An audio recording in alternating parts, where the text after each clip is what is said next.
Listen up, real estate investors, entrepreneurs, and agents. You're in the right place, unlocking the secrets to real estate investing and entrepreneurship. Welcome to the Titanium Vault, hosted by RJ Bates III. Here's RJ.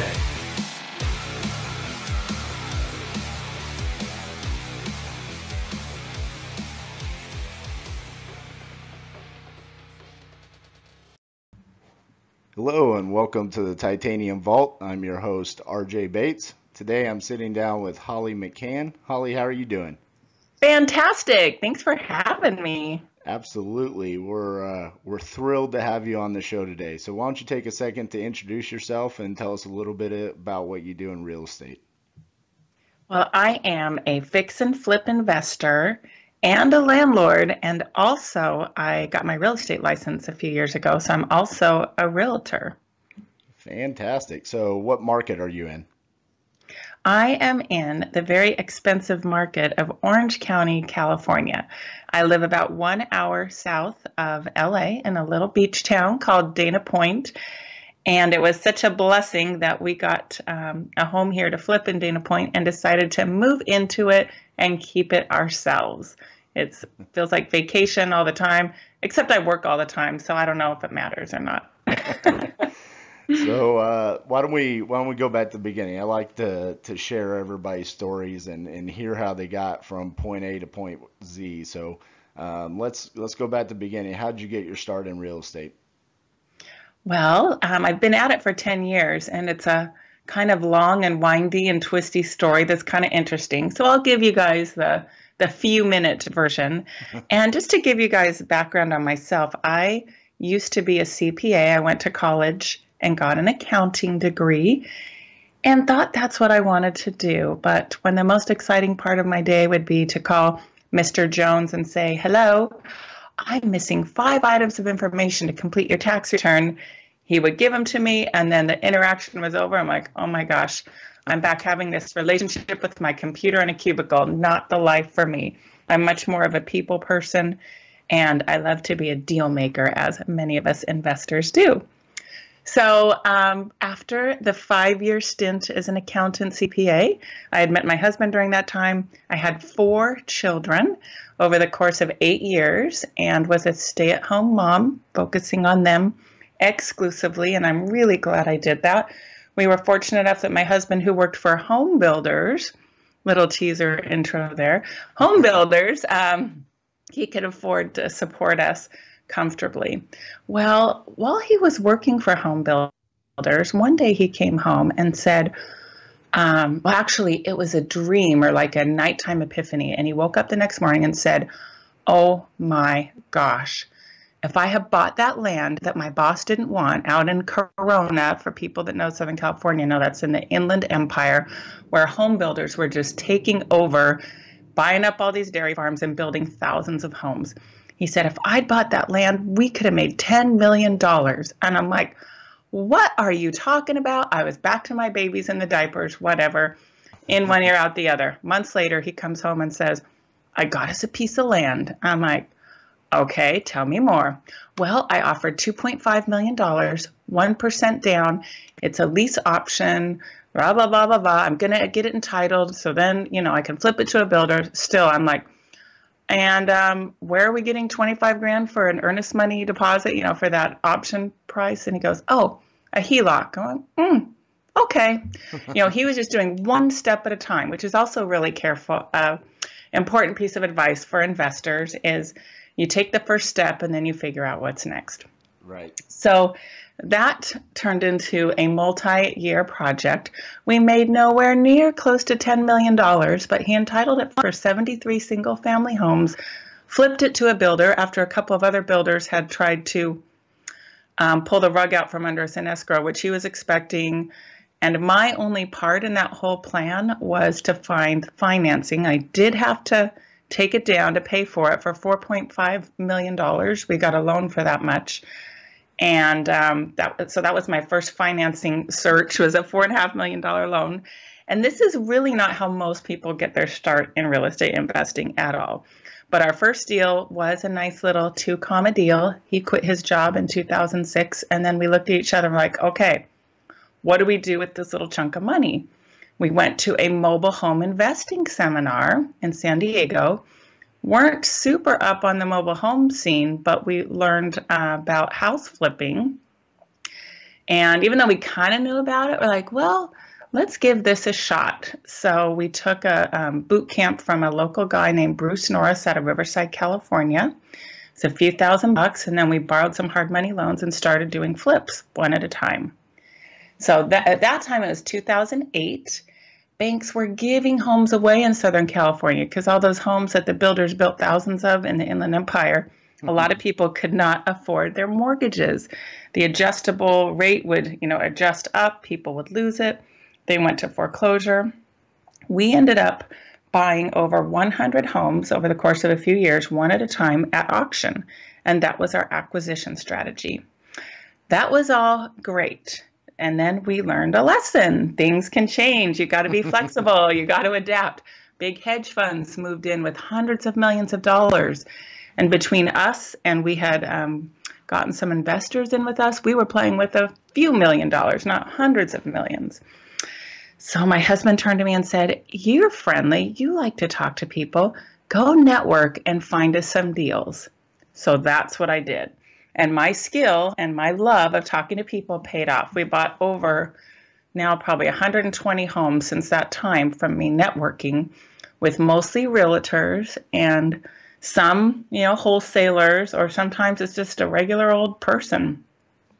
And that's how I've acquired all of the last flips. So that's kind of a long story, but that's what we've done. We've flipped probably about 220 homes to date.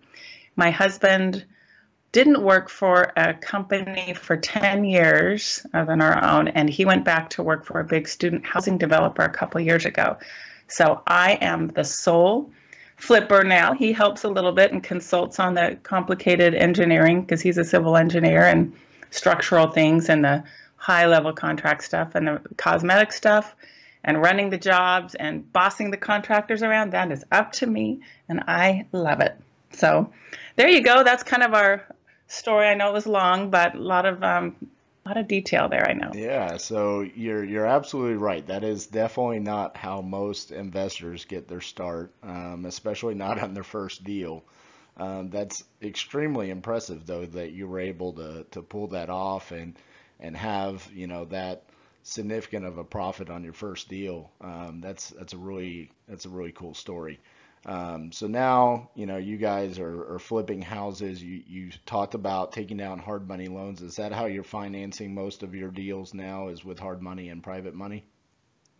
Yes, definitely. I always look for deals first, and then I figure out how I'm going to finance it. So if I have a flip that's selling that I have a lot of, personal equity or cash in, I will maybe roll that into the new deal. But my favorite way is to get subject to financing or seller carry financing. There you go. Yeah, so I love it when the deal comes with the financing and I have little to no extra to deal with. Right. So for the people that don't understand what that means, let's talk about seller carry financing first. Sure. Explain that to the listeners. Sure. So seller carry, we'll give a little example. Say there was a house I wanted to buy for, I don't know, $100,000, which probably is not in California, but it could be, maybe out in the Palm Springs area. We bought them that cheap before.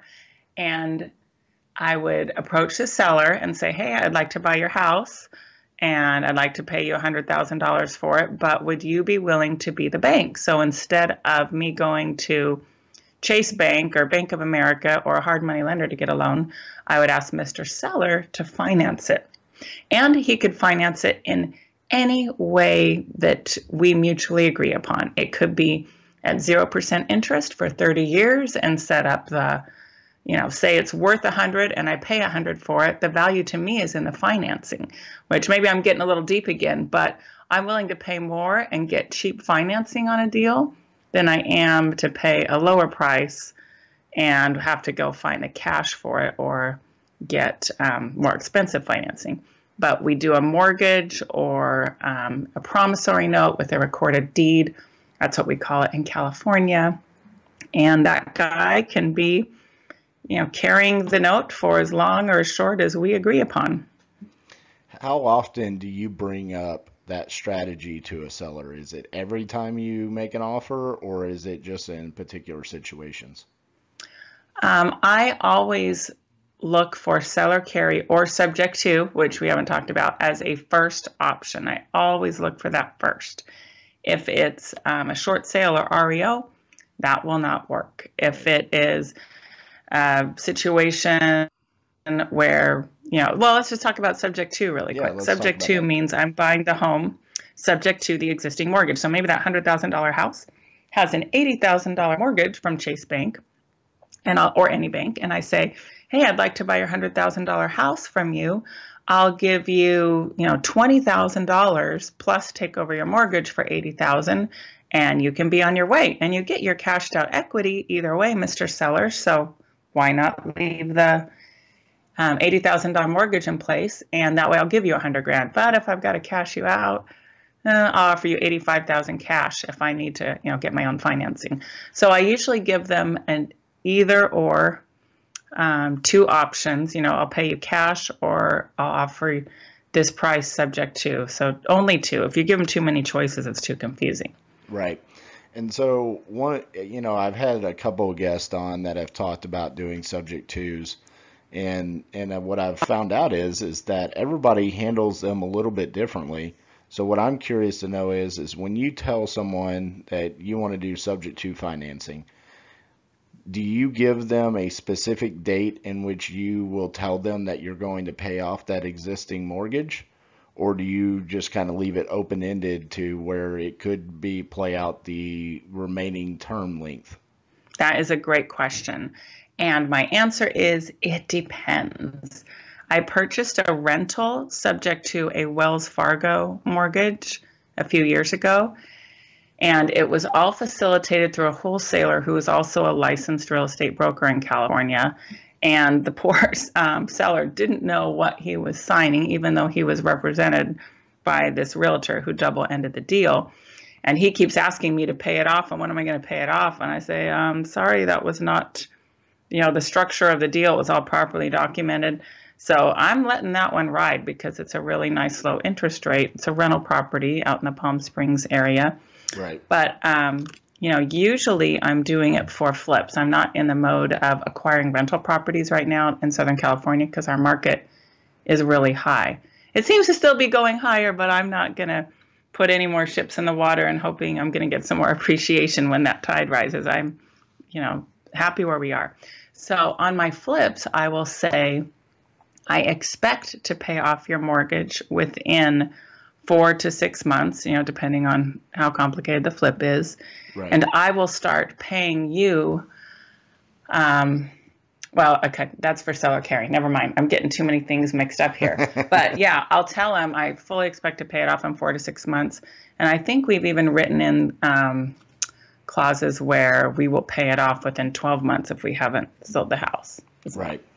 So yeah, when I do subject twos, typically we tell them 12 to 24 months, because majority of the subject twos that we've done, and we have done them where we flip the properties, but majority of them have turned into long-term rentals. And so what we've done is we kind of hold that existing mortgage for 24 months usually, and then we refinance out. And sometimes when we refinance, we'll take a little bit of cash out, or just refinance out whatever is remaining on that balance of the existing mortgage, and then we just put it in our own mortgage at that point in time. That's enabled us to get more deals subject to. I have had a guest on, Jawad Dashti, who he does this very often, and he never tells them that he's going to pay it off. He actually flat out tells them, I'm going to keep it in this mortgage for the length of whatever remaining terms left, which I thought was incredible that he's been able to do that as many times as he has. But he's utilized that to grow his rental portfolio, and so subject twos are a great strategy and a way to be creative with the financing. Just a little disclaimer for everybody out there: there are different laws per states for subject to. So definitely contact your local attorney and make sure that you're doing it correctly for whatever state you're in. But like Holly said, and she knows how to do them in California. I do them in Texas, and they're great tools to have in your tool belt. So that's really cool that you've been able to do that. And it's also impressive that that's, you're always giving multiple options with your offers. Do you see that kind of gives you a leg up on competition because you're giving multiple ways to offer? That's a great question. And the last few homes I've offered on, I have been the only one offering. So it's easy when you're not competing. The choice is choice A with Holly or choice B with Holly. Right. Whereas otherwise it's choice A Holly, choice B Holly, or choice C, D, E, F, G with all these other sellers. So yeah, I think it's great. So many people think they just want cash right now. So it's great to say, well, if you could wait a few months, I could give you a lot more money. So my next question I want to talk to you about, and I bring this up because as a host of a podcast, I have to go out and I have to recruit talented investors to be guests. And one of the hardest things for me to do early on was to not just saturate my guest list with men. I found it difficult to find female investors, especially like yourself, that are solo. I mean, yes, you started with your husband, but like you said, it's just Holly now. Let's talk about you being a solo female woman investor in a world that is mainly saturated with men. Do you find that gives you strength, or it kind of makes you stand out from the rest of the crowd? Well, certainly I stand out, especially with my pink hard hat when people see that on my business card, which is just a marketing technique. I like my nails to look nice. I'm not swinging a hammer. I'm not doing the demo, but I will tiptoe around through job sites and through mess. But anyway, yeah, it definitely is different. And as a woman, I come in definitely, I'm sure you can tell, I come in with confidence and strength. If I came in to negotiate a deal with a seller or with a contractor or talk to a realtor, and I was this little timid, shy woman who, I think I want to buy this, but I'm not really sure. Like, forget that. Nobody wants to do business with someone like that. So, ladies, you got to step up and stand out and be strong and confident. And men too, because I've met men who have, like a guy told me that once, well, I don't really get any,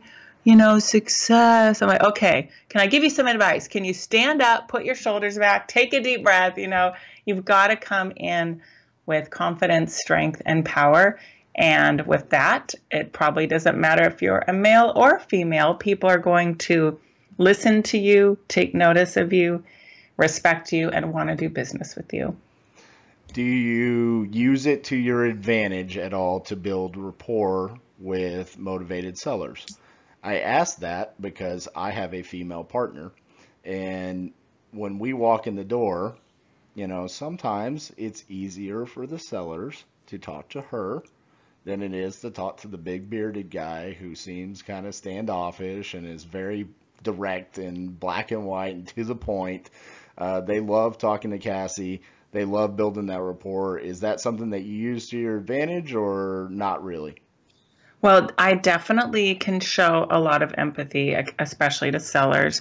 I purchased a deal with seller Carrie last fall, and the seller was a man, basically, I don't know if he's passed yet, but basically in his last year of life in a hospital bed. And I just said, oh my gosh, I'm so sorry for the situation you're in. And I meant it, and I do mean it. I never want to see anybody in pain or in bad situations. So I definitely express empathy and care and concern. And I mean, a big bearded guy can do that too, but it's it's probably a lot easier to see coming from, a mom of four and, oh, look at that sweet lady. She's so nice. And, I get a lot of that. Oh, you're so nice. You're so nice. Except from my contractors. They don't think I'm so nice. So you got to choose your battles. Right. And I bring all this up because, I since I've had the podcast, I have people reach out to me and they want advice, they want me to mentor them, and I see a lot of, female investors tell me they have a hard time when they go to properties being respected or trusted that they can pull it off compared to a man.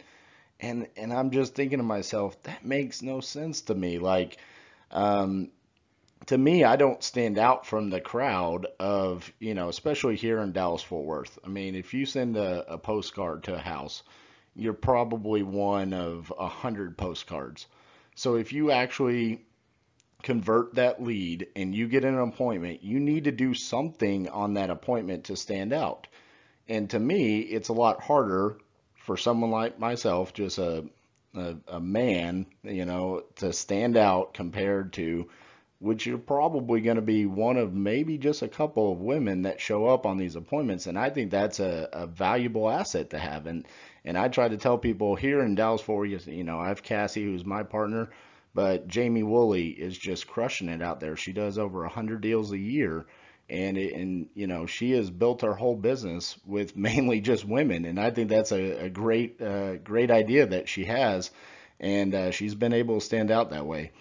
She has a very similar marketing strategy, though. She has the pink logo, and she's got a little caricature. You use your pink hard hat, and I just think that's super intelligent to do. And it's just utilizing one thing that makes you unique from the majority of the crowd. So, Yeah. I just wanted to talk about that for a little bit because anytime I see a strong woman who's running a business by herself, I think it's valuable to inspire other people out there that might have the same desire. So let's talk about, kind of your branding and how you came up with that. And then also you have a podcast as well, which, by the way, here in the next couple of weeks, you're going to have quite possibly the best guest of all time. Of course. With the best beard of all time. That's Exactly. So let's talk about your podcast and kind of how you came up with your marketing with the pink hard hat and stuff like that. Well, the pink hard hat is kind of a funny story. I always wanted, of course, to stand out. And I got it because I saw another lady, an entirely different business line, nothing to do with real estate investing. She was like something like Girlfriend's Guide to Home Repair or something. And anyway, not related to real estate investing at all. So I got myself a pink hard hat, which, on Amazon, it was an $8 investment, I think, at the time. And get this, everyone. I went to a realtor women's networking annual tea party. They had about 200 realtors at this Women Council of Realtors event. And I went not because I was a realtor, but because I'm an investor, and one of my friends had told me about it. And you're supposed to wear a fancy hat with like flowers and ribbons and stuff on it. Well, guess what kind of hat I wore? I wore my pink hard hat. And people did not like, why do you have a hard hat? What's with that? And I mostly just carried it. I didn't wear it. I didn't want to ruin the theme of the pretty hats at the tea party. But all those realtors had asked me about it. I'm like, well, I'm looking for houses to flip. I'm a fix and flip investor. It just opened the door there. Absolutely. So after that, and a couple of more times when I would carry it around with me to different networking events, I started being known as the lady with the pink hard hat. Oh, are you the lady with the pink hard hat? I'm like, well, yes, I am. So it kind of became my brand unintentionally, but it has served me really well. So now I'm Hard Hat Holly, and I'm Hard Hat Holly on Facebook. People know me for that. They remember I'm the lady that flips, and I tell you, when I do photos on Facebook or videos on Facebook and I'm wearing that pink hard hat, it gets people to notice and pay attention. And I will tell you one more thing. I had a gentleman who I spoke to a few years ago. He wanted to invest with us, and he never did. He had it wasn't even a big amount of money or anything, and I didn't really stay in touch with him. But he got in touch with me last fall and said, hey, I see all your videos on Facebook, and I know you know what you're doing, so would you buy my uncle's house? Well, yes, I would, of course. So it really, that pink hard hat and those videos that hopefully stop the scroll, they get people's attention, and it shows me as an expert. So another lesson for people to listen to is try and put videos out there and photos out there so people think of you, you stay top of mind. And when their uncle needs to sell his house, hopefully you're the one they call. Absolutely. So the Kentucky Derby is this weekend. It's this Saturday. And the Kentucky Derby is famous for the ladies coming and they wear their fancy hats. So if Yes. you ever go to the Kentucky Derby, are you going to like doll up the pink hard hat? Is that going to be your Kentucky Derby hat? I don't know that I'll ever be at the Kentucky Derby, but I'll definitely take that under consideration, RJ, and I'll let you know if I do. I'm a huge horse racing fan, so I just had to throw that out there. So what's the name of your podcast for everybody that wants to check into that? Secrets to Real Estate Investing. And you can also find it at hardhatholly.com. You'll see a link to it there. There you go. So aside from that, let's get back to real estate investing. Enough about marketing and the pink hard hats and the big beards and stuff like that we do to stand out. Where's your business at today, and where do you want to take it moving forward in the future? Are you still doing rehabs? Are you trying to build a rental portfolio, or what's your goals moving forward? Great question. I have a rental portfolio that was built up of some accidental rentals and some intentional. We purchased a few during the auction years where my husband would knock on the door and say, "Hello, ma'am, I just bought your house at auction." And they'd say, "Oh, can we stay and rent?" And sometimes those rental numbers were so good. We're like, "Okay, sure." And all those homes have at least doubled in value, if not higher, since we bought them. So that's been a nice little thing going. I think I've got about 12 to 15 doors and tenants going, and I self-manage those. But, once you get your tenants well-trained, it doesn't have to be that much work. So I've only got one naughty behind in his payments child. It seems like I always have one that is just that stress on me. So going forward, I want to continue the flipping, the rehabbing. I think that's really fun. I've got 8 going now in various stages, which is about the right amount for me to handle. If I get more than that, I'm going to need more help, which would be fine. So keep flipping all the time. I love that. And keep the rental portfolio going. May sell that off as my guru that I follow. Bruce Norris predicts the Southern California market. When he says sell, I may sell. Who knows? Maybe I'll go to Texas with my money or something. Uh-oh. Maybe I might have to convince you to go to Hawaii with me. Okay. That's my new obsession is Hawaii. So I might take you out there with me. Yeah, that would be okay. The weather's okay there too, besides here in California. Right. And I love helping other people, mentoring them, developing my little coaching program to teach other people, especially ladies, how to achieve financial freedom and independence through real estate investing. And there's so many different options. I love to teach people the flipping, the rentals. My largest multifamily is just a 4-plex at this point. I haven't gotten too big into that, but I may go in that direction as well. So with all that being said, what is your why? What's your driving force behind continuing to try to build your business? Well, my more immediate why is to build a net worth of a certain amount. So then I know that my family and I are just taken care of. Paying for college for 4 kids was a big why for me. I thought I was done until my now senior decided he wanted to go to Stanford, and he got in with a special track throwing skill called the hammer. So yay, he got in, and wow, that's a big tuition bill. For those of you with young children that might have your eyes set on Stanford, the cost for Stanford next year is $70,100 estimated. So keep that in mind. But yeah, I got 2 more kids to pay for college for and just want to build up that net worth. And then I love helping and teaching people. So I do what I do and always learn and love to share it with others to help others get their financial freedom and their whys achieved. So let's talk about that coaching and helping other people. Is that a current program that you have available for people, or is that something under development? It's under development, launching this summer, trying to get my right team in place.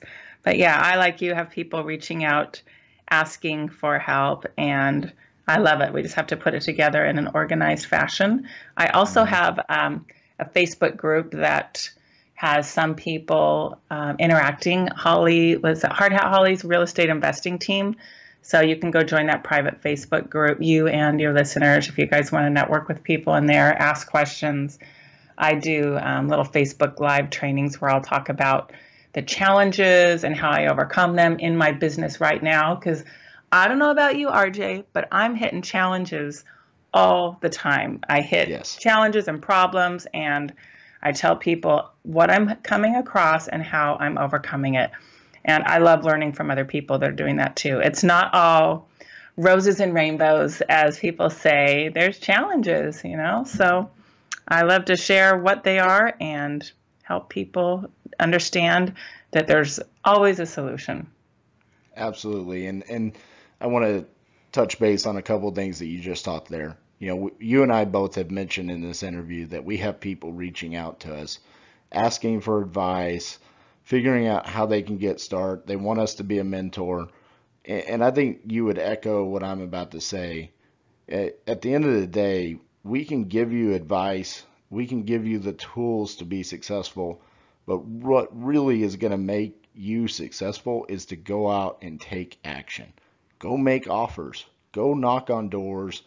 Get out there and get that experience for yourself. Because no matter what I say, no matter what Holly says, and trust me, Holly's been, you've had your podcast for what, 2 years? Yep, 2 years. This is episode 38. So between the two of us, we have like 120, 130 episodes of talking about real estate investing.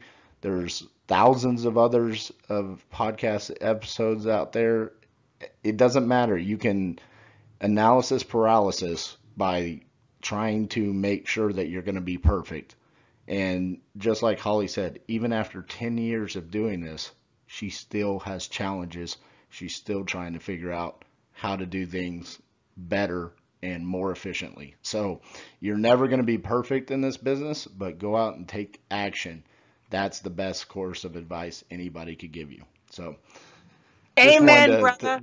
Just wanted to throw that out there because I get asked all the time, RJ, what are you doing? And I'm like, the only thing I'm doing differently than you is I'm taking action. I'm making offers. That's the only difference. Yeah. With that being said, for the listeners who want to reach out and contact you, what is the best way they can reach you? They can reach me at hardhatholly.com. They can, just go right through the contact form right there and reach me that way. And I've also got, in my opinion, a great free download of ways to find deals, because that's something I get asked the most is, how do you find deals? How do you find deals? And I've bought most of mine now, not at auction, that I've bought through networking. So I give you my networking ideas, and don't be afraid to tell people what you're looking for. You never know who's going to know someone, and incentivize them. Hey, if you help me find a house to buy, I'll give you at least $500 or $1,000, depending on your market. So that way there's something in it for them to help you find houses. Awesome. So one of the best things about being a podcast host and having another podcast host on your show is that you can reverse the questions that they asked you on their podcast. So my last question to Holly is something that apparently she asks everybody. And so I have to ask you, because I don't know if anyone's ever asked you before. What is the worst deal that you've ever done? Oh, I should have been prepared for that, because we've had a lot of bad deals. Okay, I will reveal, boy, I've got two that are closing this first half of the year that have been hanging around me for a long time. This one's kind of interesting, so I'll tell you this one. In Palm Springs, we purchased a second home vacation snowbird type condo 3.5 years ago to flip. Here we go, guys. Full disclosure, the dirty laundry's out there.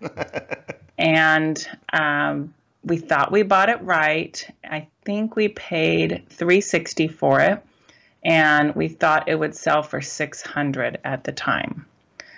The thing that hit us on this one is all the Canadians left town a couple of years ago, and they comprised 40% of the demand and the buyers for that second home market. The Canadians would come down and hang out in Palm Springs for January, February, March every year. We did 3 total units in that high-end country club condo complex, but this one just did not want to sell. It had a decent view, but it was facing the wrong direction. People went facing south. This one was facing north. So long story short, husband ran that rehab. He no longer runs the rehabs. We way overspent. Association dues of $1,100 per month. Kind of kills you in 3.5 years. I think my total net loss on that thing is going to be $150,000. But hey, I just finish it up and you just move on. You can't sit and cry about it. You just got to move on. And definitely there's a lot of things my husband and I did wrong on that. But thankfully, most of the deals are not like that. So there's a big dog of a deal right there. Held it way too long, didn't sell it, should have dropped the price sooner. Oh, we sold it for $480 and we thought we'd sell it for $600. Okay, so for everyone who's listening and they're like, RJ, what's wrong with you? Why would you end this interview on a negative note? I'm not ending this interview on a negative note. I'm bringing this up at this point in time. For anyone out there, realize that I've had terrible deals. Holly's had terrible deals, but we're still here. And we're successful in this industry because we did not let those bad deals dictate our future. We continued to make offers. We continued to take down more deals, and the good deals outweighed those bad deals. And so often I've seen people go out and they've let one bad deal ruin their business just because they made the choice and they allowed it to enter their mindset on, I'm not supposed to do this. This is not what I was meant to do. And they just let it cripple them. You're not going to let that happen to you. I'm not going to let that happen to me. So if you're currently in a bad deal, push through, find a way to get through it, and move on to the next deal and recover from it. Amen to that. That's a great one. And then there you go. I would love to just talk about a really good deal I just did recently. Is that okay? There you go. Okay. You can talk about a really good deal now. Well, and you know what? The real benefit of that first that one deal I just told you, was that was our first subject to reverse mortgage deal. So we figured out how to deal with that in the paperwork. And guess what? On a reverse mortgage, you don't make monthly payments. It just accrues to the mortgage balance. So we've done 3 or 4 of those since that one. So that was a good little, hey, maybe we can do subject to, open the door for other better deals. But one of my good ones was a seller carry last fall, purchased it for $220,000 with $10,000 down, no realtor involved. I spent probably $50,000 improving it. So that my cost basis was up to about $270,000. Flipped it for $360,000 in the short time of 4 months. So I'm trying to do the math here because I don't have my QuickBooks up. So 350, probably 345 from 270. So I probably made $75,000 on 10,000 in, plus, I had to pay my rehab. But you figure that out over, since that was a 4-month time period, if you annualize that return, oh my gosh, it's off the charts. I made over 100% return annualized. What's that? A 300% annualized return. So there's really good deals out there still too, guys. So don't think, anything's possible. And that was just the first number I threw out. And you're in one of the hardest markets to find deals with those kind of margins. And so the other part of it is if you're in a market where you feel like those deals don't exist, well, they do. You just have to keep working and finding those, like you said. Now, your main way of finding properties is by networking and getting out there and letting people know what you do. And you literally got a deal from a Facebook video because of a pink hard hat, and a guy saw it and he realized his uncle needed to sell you his house. I mean, it's amazing the different ways that you can acquire properties nowadays. I talk about it all the time with the power of social media. So get out there, get yourself on social media, and make yourself stand out. So, Holly, thank you so much for sharing everything that you shared today. Just incredible stuff. For everyone that's listening, go check out her podcast. Go to hardhatholly.com and learn more about her business. And thank you so much, Holly. Thank you so much for having me, guys. Get out there, take some action. Go for it. Do it. All right, Holly. We'll talk to you soon. Thanks. Thanks so much for listening to the Titanium Vault with your host, RJ Bates III. For more info and to stay up to date, visit www.podcast.thetitaniumvault.com and on facebook.com/The Titanium Vault. If you enjoyed the episode, please rate and review, and we'll catch you next time on the Titanium Vault.